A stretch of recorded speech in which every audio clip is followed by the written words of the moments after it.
Today we are going to talk about the database modification. Number of times this particular question has been asked in your exam. What do you mean by database modification? Either they are asking the question based on this database modification, or they are asking the what do you mean by log based recovery. Both are same. There are two types of database modifications are there, and it is a part. The part of database modification is log based recovery. So both are same. So there are in log based today we are going to talk about the log based recovery. What do you mean by the and how this recovery take care, the recovery will be taken place in the transactions. But before starting with the log based recovery, let me give you an example, a real life example of this log based recovery.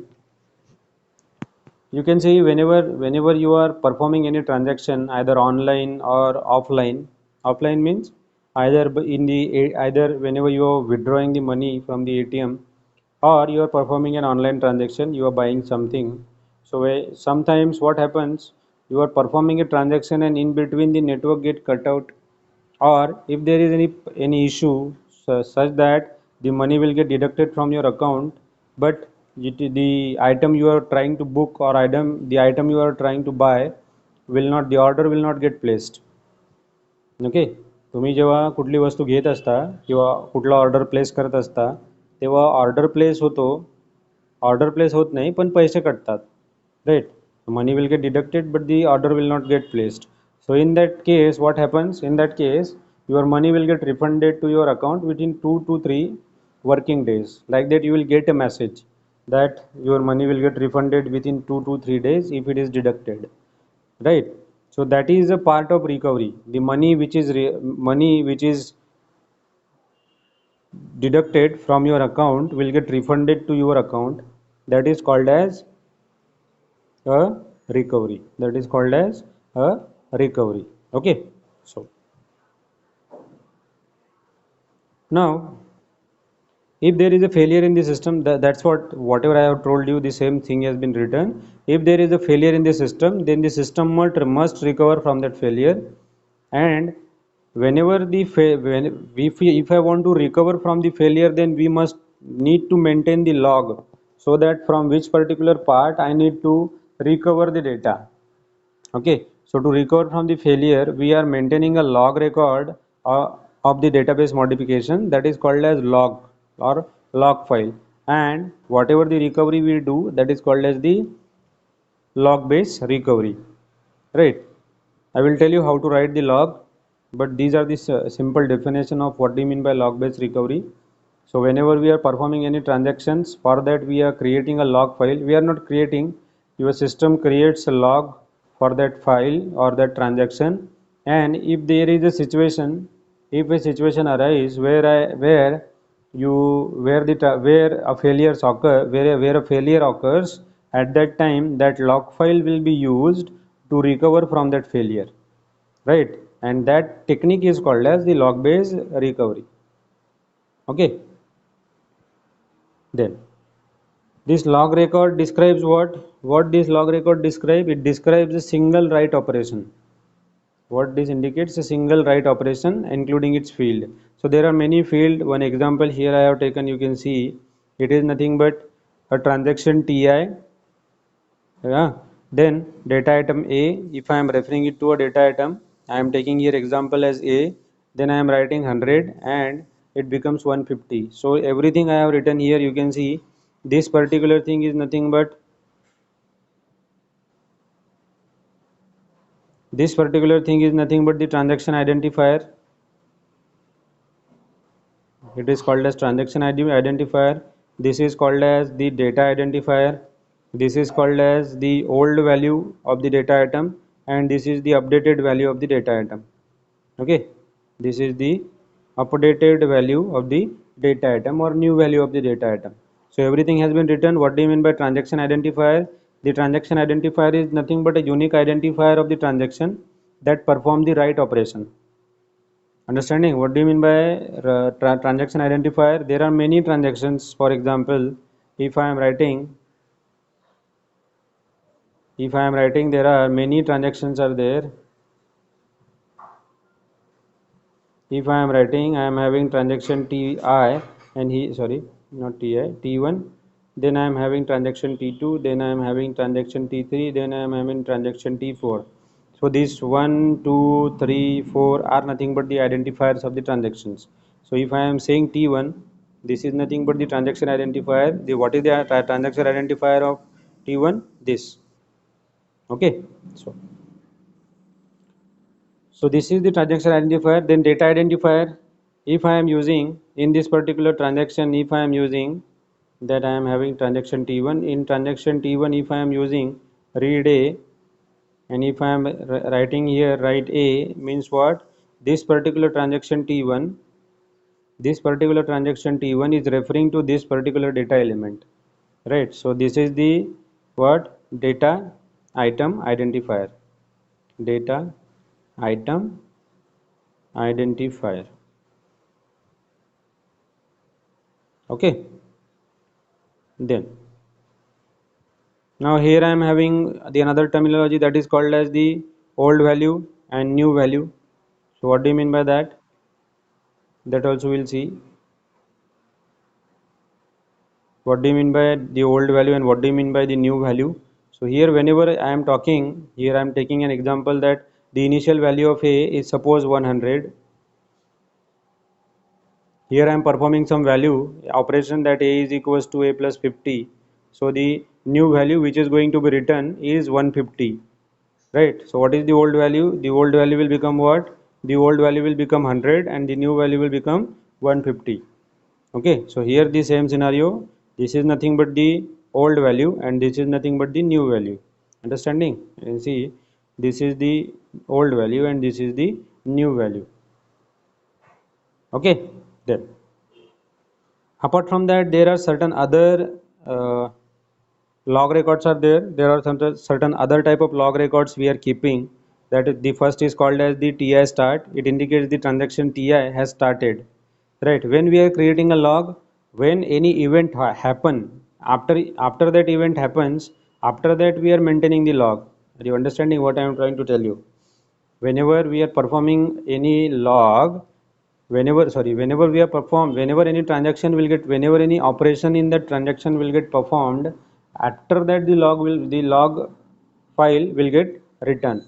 So for example, here you can see I am writing here an operation. I am using here a write operation, write of A. So once this write operation will get executed, then it will get, then the log file for this write A will be written. Okay, so likewise when the transaction gets started, then we are writing like this ti start. When the transaction will get committed, within the log file we are going to write ti commit, and when the transaction will get aborted, here I am writing it that ti abort, means the transaction ti has aborted. Okay, hope so you people have understood whatever I am trying to tell you. Then I am having the scenario that is there are two types of database modifications are there. There are two types of database modifications are there, or the database recovery or log based recovery are two types. The log based recoveries are of two types. First one is called as the deferred database modification. Deferred database modification,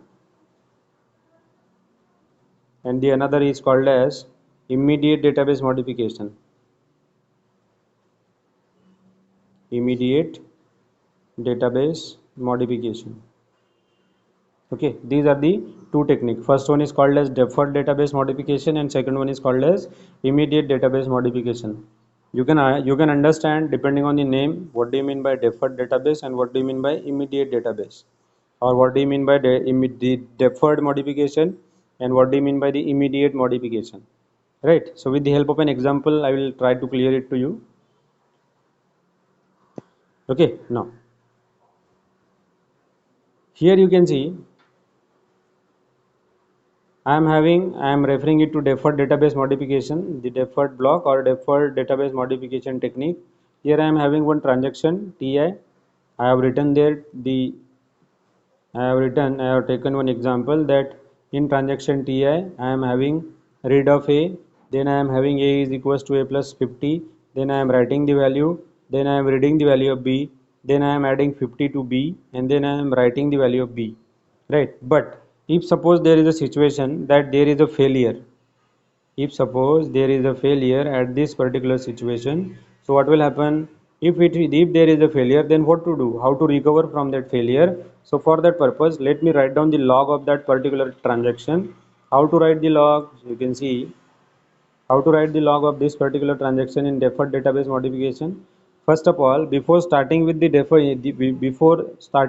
example of deferred database modification, I will tell you what happens inside, right?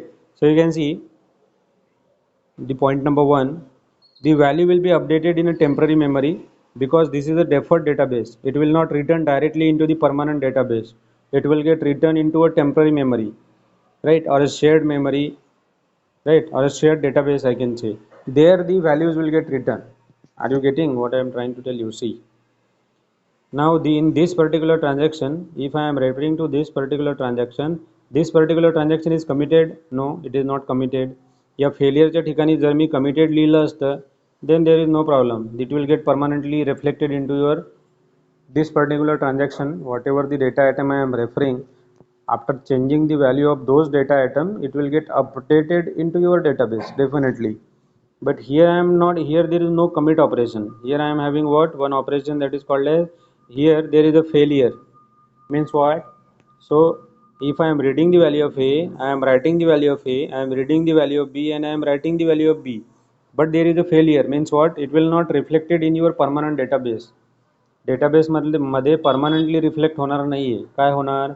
The values which is got updated, it will get reflected into a temporary memory. कुठे reflect होणार? It will get reflected into a temporary memory. it will get reflected into temporary memory, right? So this temporary memory can be a temporary database or a shared memory, right? And once the transaction will get committed, once the transaction will get committed, once the transaction will get committed, then once the transaction will get committed, then it will get reflected into a permanent database. Then it will get reflected into a permanent database. Okay, are you getting? Deferred database modification means what? Whatever the modification we are trying to do in the database with the help of transaction, that will get updated into your database when it will get committed. जर commit होण्याच्या अगोदरच failure आला तर काय होणार? It will not reflected into a permanent database. Mug J changes आपण केले ते चेंजेस कुठे स्टोर होणार?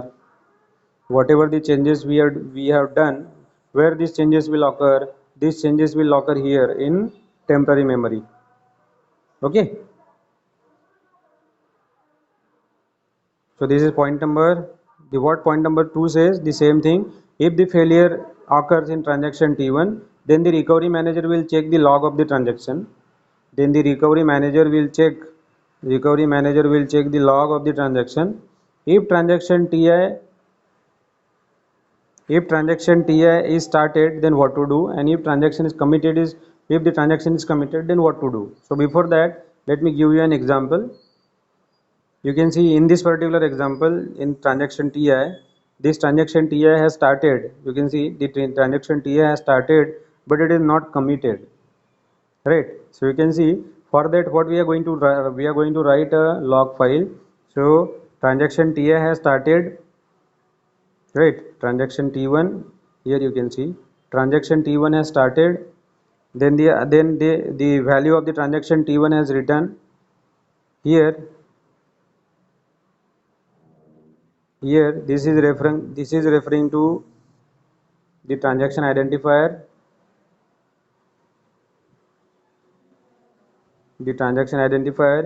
This I am referring to what? The data identifier. And this I am referring to what? A new value.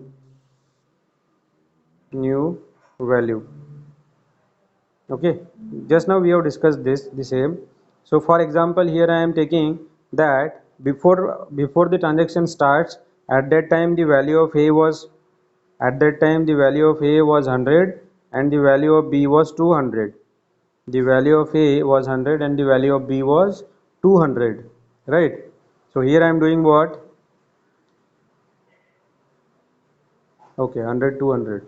here I have taken, yes, here the value of A I have taken as 100 and 200, value of A is 100, value of B is 200. So after performing A is equals to A plus 50, it will become 150. So you can see this particular log file, right? After when I will be writing the value, after writing the value, this log will get this log will get written into your log file.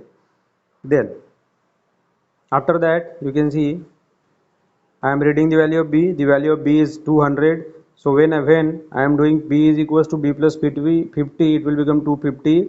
And after writing this value, I will come here, and in this particular log file will get written T1 or TI comma B comma 250. So the new value of B is 250.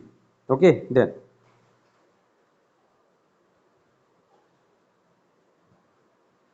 now you can see the transaction T1 is committed, right, and transaction T2 has started.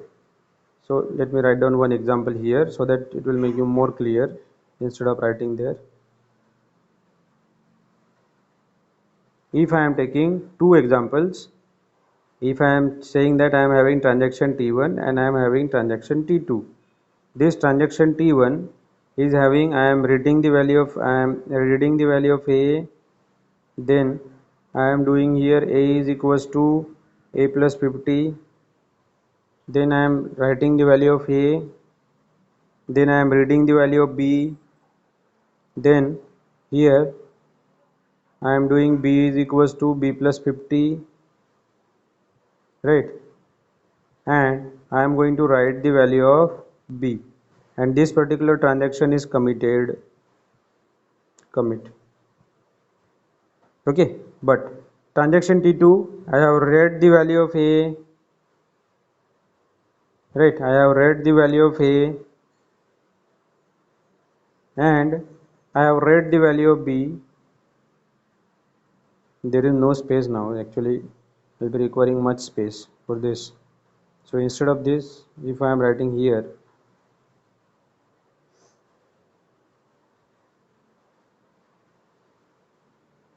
I am reading the value of A, and here I am doing A is equals to A plus 50, A is equals to A plus 50,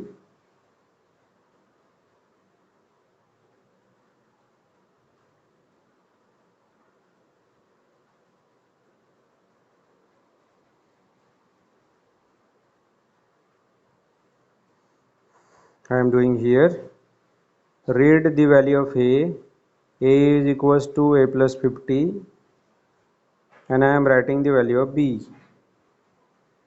But here there is a failure at this particular part, there is a failure. Okay, in that situation what will happen? I will read the value of A. So this is the scenario. Here I have written the log file. So this is the log file.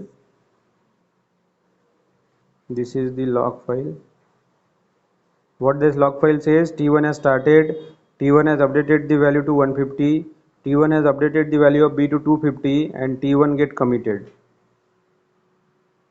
right? But now you can see the T2 has started, right? T2 has started, T2 has started,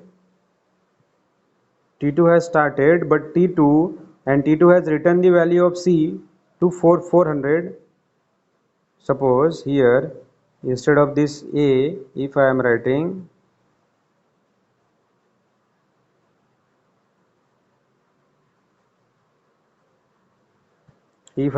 C, if I am doing C is equals to C plus 50, and if I am writing the value of C, right? So, and I am assuming that the value of C is 400 initially. So the after writing the value of C, the value of C has become 450, right? But after that there is a failure, right? After that there is a failure at this particular point. At this particular point there is a failure. So what will happen? In that case? We need to roll back T2. We need to roll back this particular this particular transaction, we need to roll back this particular transaction, right? And this particular transaction is already committed. You can see this particular transaction T1 has started and T1 has committed. So we are going to redo T1. We are going to, this particular transaction I am going to redo it. This particular transaction I am going to redo, and here I am going to roll back. म्हणजे T1 transaction T1 I am going to do a redo, and transaction T2 I am going to roll back. आता redo आणि roll back मध्ये काय फरक आहे? Redo is nothing but once again I need to do. Redo means what? Once again I need to do the transaction T1, and this rollback means what? Rollback means what? जितनं सुरू केलं होतं तिथनं परत सुरू करा. That is the meaning of rollback. But every time it is not the same की from which particular part I want to roll back. आता मी इथनं सुरू केलं होतं तर मी परत I will not start from the fresh. Might be possible that I am going to start from here. I am going to roll back from here only. So that is the meaning of rollback. Redo means what? सगळं परत करा. आणि rollback means what? From a particular point I need to do it again. That is called as rollbacking. समजलं दोघांमधला difference? Hope so you people have got it, whatever I am trying to tell you. Redo means do it again, and rollback means what? From a particular point. Redo means do it again, and rollback means what? Rollback is nothing but from a particular point I need to do it again. Okay, so here the same scenario has been written. You can see if there is a failure in transaction T1, then the recovery manager will check the log file of the transaction TI, and if transaction T1 is started and committed, then recovery manager will decide to redo it. If transaction T1 is started but not committed, right, then recovery manager will decide to roll back that particular transaction. जे मी आता तुम्हाला with the help of an example सांगितलं, the same scenario, and the old values of that data item will be restored. The old values of that data item will be restored.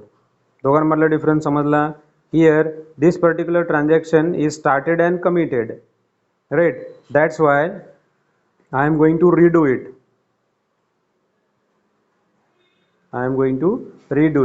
Right? But this particular transaction T2 had started but not committed because of the failure. It has started but not committed. So in that case, this particular transaction T2 will get rolled back. This particular transaction will get rolled back. समजला दोघांमधला difference? Why I am doing a redo to T1 and why I am doing a roll back to T2? कारण T1 start झाला आणि commit पण झाला, but T2 had started but not committed. That's why T2 is rolled back. Okay, so this is the deferred database modification. I'll close the video. The recording is started, so I'll close this recording so that the new video I'll record, because this video will get much longer. We'll discuss the immediate database modification in the next video.